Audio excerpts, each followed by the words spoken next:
Assalamualaikum warahmatullahi wabarakatuh. Kembali bersama saya Risalia di ISK Podcast. Kali ini saya bersama dengan Bapak Agus Juwanto. Beliau merupakan Kepala Bidang Hubungan Industrial dan Perselisihan Ketenagakerjaan ya. Ya, Betul ya, benar, Pak? benar, benar, Mbak Risa. Baik. Silakan dari Bapak boleh perkenalkan terlebih dahulu. Oke.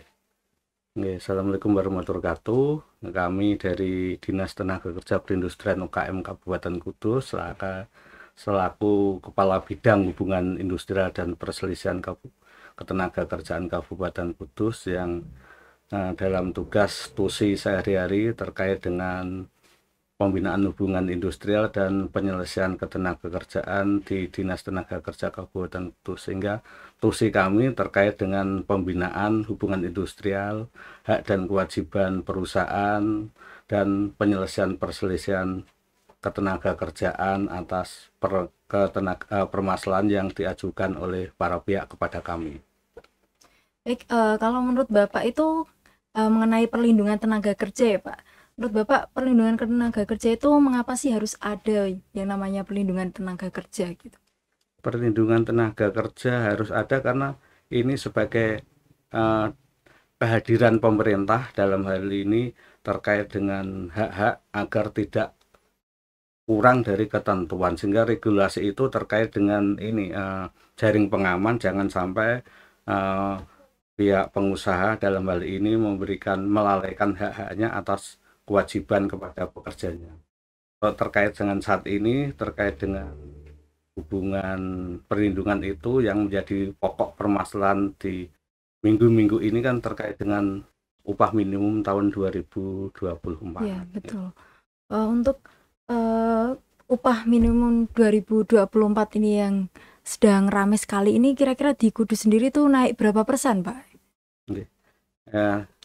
Gini ya Mbak Risa, terkait dengan ketentuan upah sesuai regulasi terbaru, ini ada peraturan pemerintah nomor 51 tahun 2023 tentang perubahan atas peraturan pemerintah nomor 36 tahun 2021 tentang pengupahan, di mana formula penyesuaian perhitungan upah sudah ditentukan di situ, sehingga pemerintah kabupaten, pemerintah dalam hal ini tidak mempunyai kewenangan dalam artian untuk menjustis di luar sesuai regulasi yang telah ditetapkan oleh pemerintah pusat, sehingga kewenangan pengupahan, kewenangan usulan upah itu sudah ditentukan formulanya. Di situ yang perlu diperhatikan hanya terkait dengan nilai inflasi, nilai pertumbuhan ekonomi, dan indeks tertentu yang disimbolkan dengan nilai alfa. Dari perhitungan kemarin di rapat Dewan Pengupahan Kabupaten Kudus, telah kami rumuskan bersama Dewan Pengupahan yang anggotanya ada pemerintah, dalam hal ini ada BPS, Dinas Tenaga Kerja, terus ada perguruan tinggi, ada asosiasi pengusaha Apindo, dan unsur pekerja diwakili Serikat Pekerja. Kami telah membahas usulan upah 2024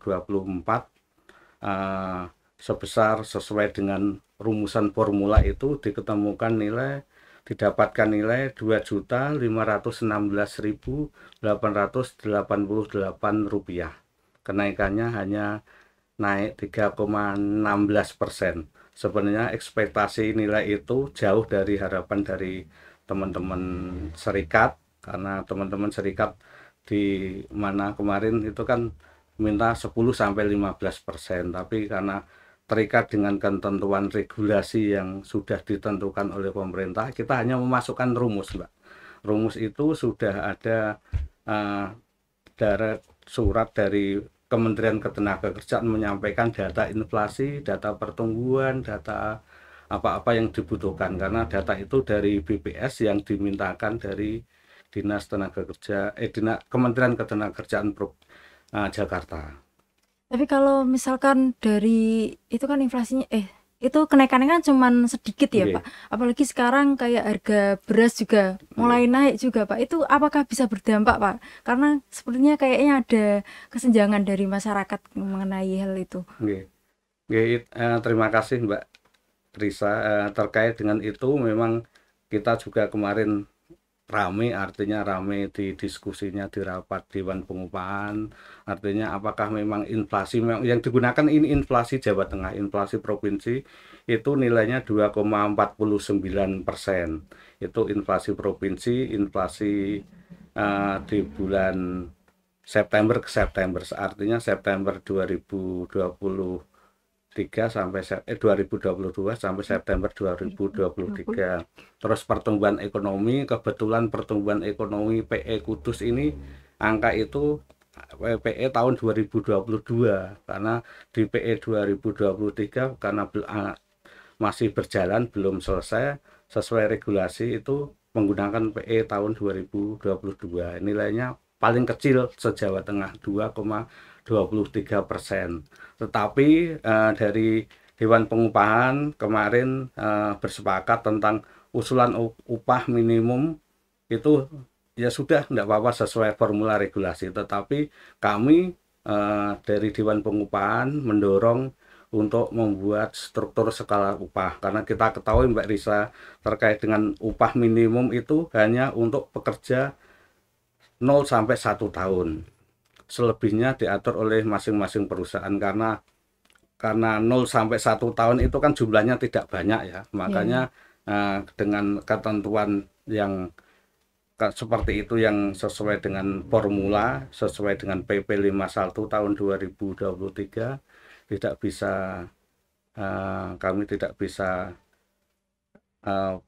menjustis yang lain kecuali sesuai formula itu, karena ada surat edaran dari Gubernur Jawa Tengah untuk bupati untuk berpedoman dengan itu. Kalau tidak berpedoman juga nanti dari Gubernur Jawa Tengah akan menetapkan upah tahun yang lalu atau sesuai formula seperti itu, karena di sesuai PP 51 itu apabila bupati merekomendasikan nilai tidak sesuai dengan formula, maka gubernur dapat menetapkan upah sama dengan upah tahun kemarin, berarti tahun 2023 sama 2024, atau yang kedua gubernur menetapkan sesuai formula yang dihitung oleh gubernur sendiri seperti itu. Nah, upah minimum itu sebenarnya hanya untuk pekerja 0 sampai 1 tahun, sehingga kami di Dewan Pengupahan menyampaikan kepada teman-teman serikat pekerja, ini hanya untuk upah minimum loh, upah yang terkait dengan upah UMK itu. Yang lebih dari 1 tahun mari kita bicarakan lagi. Nah, untuk saat ini terkait dengan yang lebih dari 1 tahun, nanti di Kudus akan ada surat edaran dari Pak PJ Bupati terkait dengan struktur dan skala upah bagi pekerja di atas 1 tahun. Artinya upah 1 tahun jelas lebih bukan lagi UMK lagi, tapi di atas UMK gitu. Di atas UMK. Berarti untuk yang UMK itu untuk yang pegawai umur yang baru memasuki 1 tahun paling enggak, paling lama 1 tahun. Jadi kalau untuk udah lebih dari itu udah masuk ke tergantung perusahaannya masing-masing gitu ya Pak. Tapi kalau kami itu terkait dengan struktur skala upah itu yang lebih dari 1 tahun itu ada kata-kata kami himbau untuk minimal menggunakan angka gini ini gitu loh ya, nilainya nanti kita kondisikan, tapi kemarin ada nilai 7,8% kenaikannya, tapi itu dimulai yang menjadi dasar itu upah minimum tahun 2023 atau SE yang kemarin, karena 3 tahun ini Mbak kami di Kabupaten Kudus itu ada SE, surat edaran tentang struktur dan skala upah, dan itu malah saat ini kami tadi barusan ditelepon oleh teman-teman dari kabupaten lain untuk belajar dari Kudus. Artinya di kabupaten lain itu tidak ada surat edaran dari Pak Bupati terkait dengan struktur skala upah. Nah, Kudus ini sudah 3 tahun ini mengakomodir itu, sehingga antara pekerja dan pengusaha, antara Apindo dan serikat pekerja itu tidak ada gesekan. Mereka bisa menerima adem ayem, tidak terus seperti di daerah lain, di daerah tetangga yang mengacunya hanya upah minimum. Bahwa dalam upah minimum itu formulanya sudah ditentukan, dan di situ sudah di-cut, bupati tidak bisa merekomendasikan di luar ketentuan. Baik, bahas soal perlindungan kerja lagi, kan yang namanya pegawai itu kan pasti mendapatkan dengan cara perlindungannya dengan cara mendapatkan BPJS ya Pak. Terus itu kalau bagaimana nasib karyawan yang manakala dia tidak mendapatkan perlindungan berupa dia BPJS itu bagaimana Pak?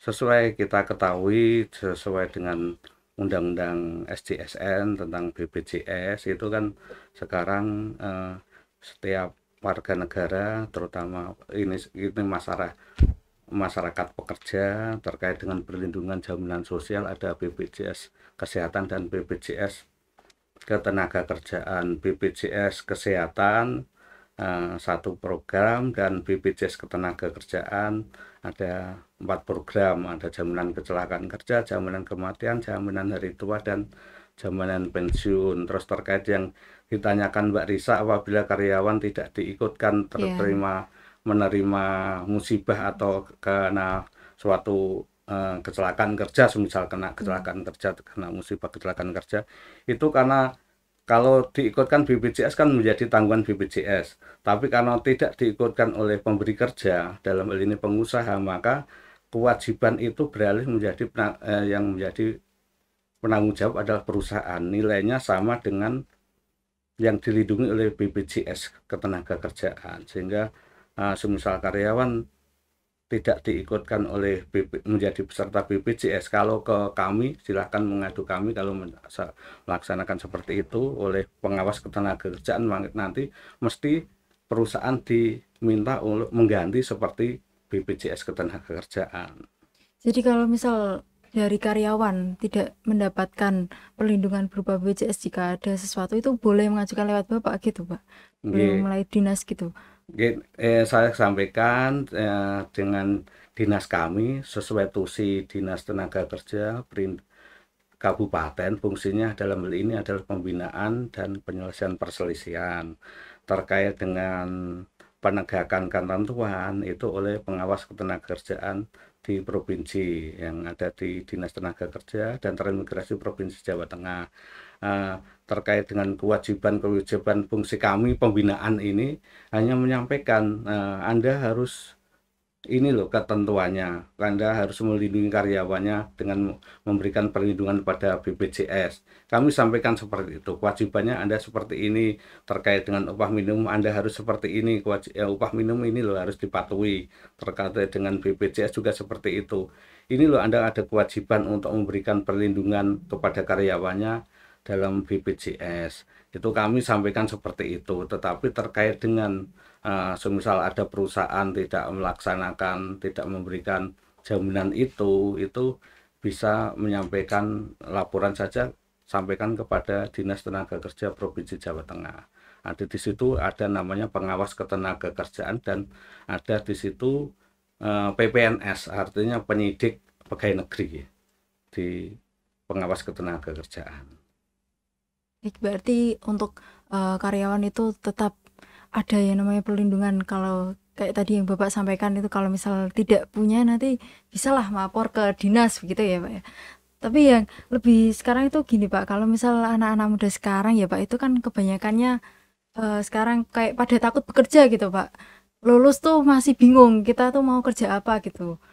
Apakah ada kerjaan yang sesuai, terus kayak kalau misalnya baru-baru masuk dunia kerja kan kadang-kadang kayak upahnya tidak sesuai, terus tidak ada yang namanya jaminan perlindungan kerja. Nah itu bagaimana Pak menyikapi anak-anak muda yang punya pikiran atau punya mengalami masalah yang seperti itu?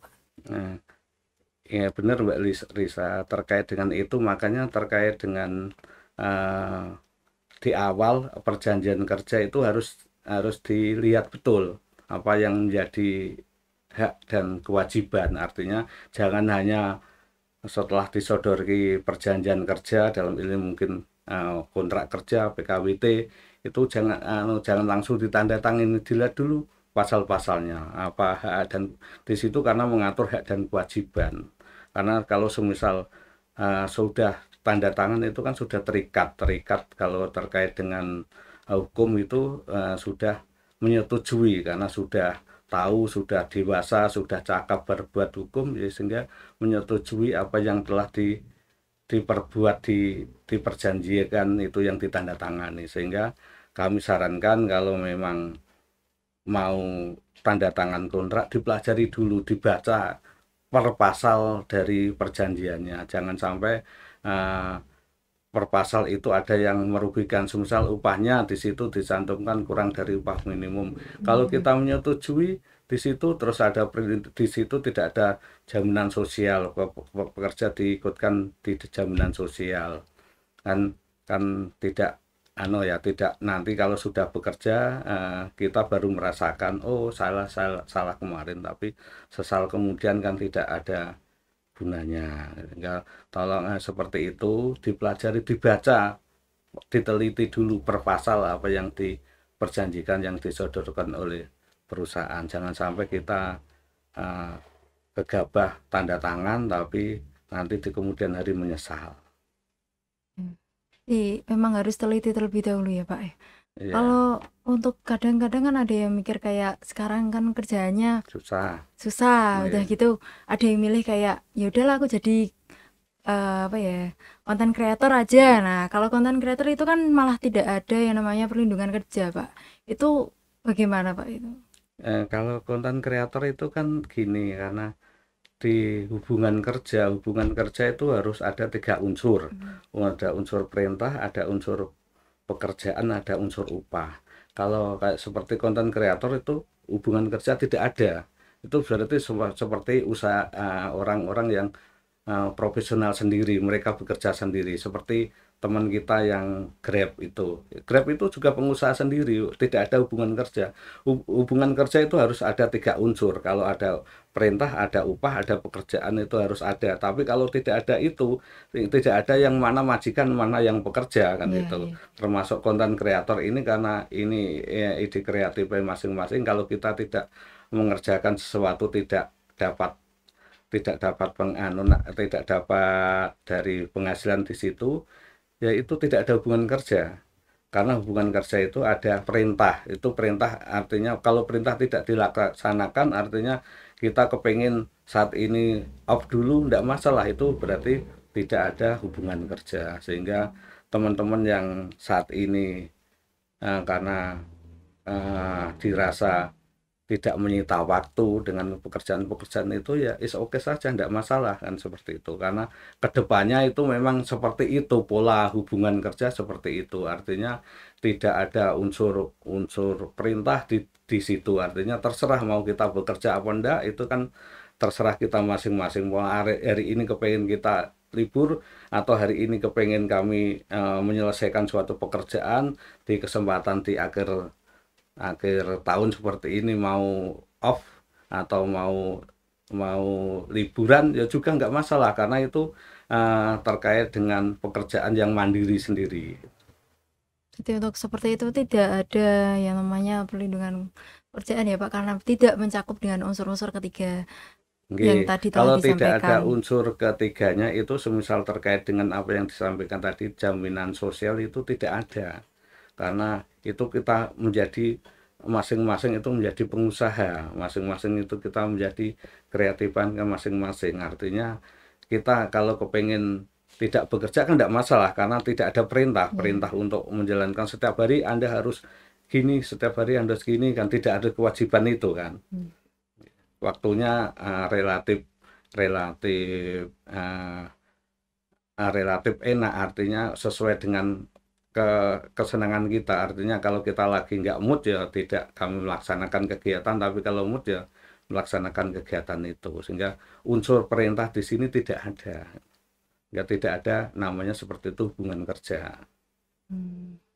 Baik, untuk terakhir ada yang mau disampaikan Bapak mengenai perlindungan kerja kepada teman-teman semuanya?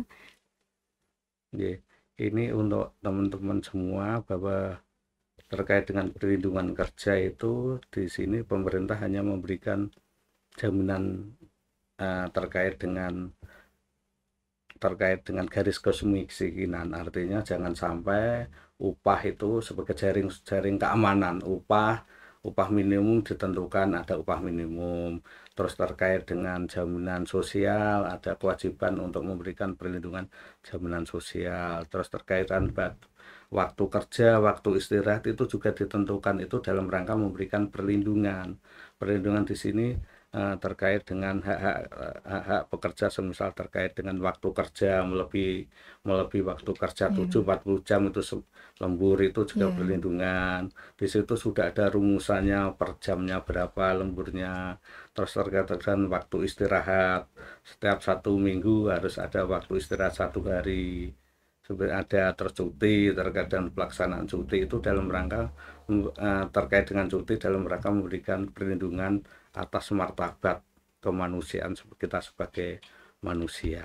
Gitu. Kita bukan faktor produksi seperti mesin, bukan, tapi kita sebagai mitra lah dengan perusahaan. Artinya kalau sebagai kemitraan itu yang harus seimbang antara balance antara kewajiban dan perlindungan.